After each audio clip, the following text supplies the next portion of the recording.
कुरान मुकद्दस में कितनी आयात इस हवाले से हैं कि अल्लाह के सिवा किसी की इबादत जायज़ नहीं, अल्लाह के सिवा किसी की परस्तश जायज़ नहीं।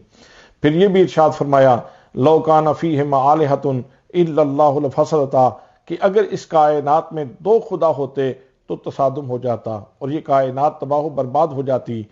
अल्लाह करीम वहदहु ला शरीक है। इसके ऊपर बहुत ज़्यादा जोर इसी वजह से दिया गया है कि उस वक़्त इस तनाजुर में जब इंसानियत को देखा जाता है तो इंसान बहुत ही गिर चुका था, बहुत ही गिर चुका था। इसने अपनी जिल्लत के हजार सामान किए हुए थे और अपने शरफ की चादर को इसने तार तार कर दिया था। अल्लाह करीम का हबीब आया और उसने आके ये मैसेज दिया, ये पैगाम दिया कि तुम खादिम नहीं हो, तुम मखदूम हो।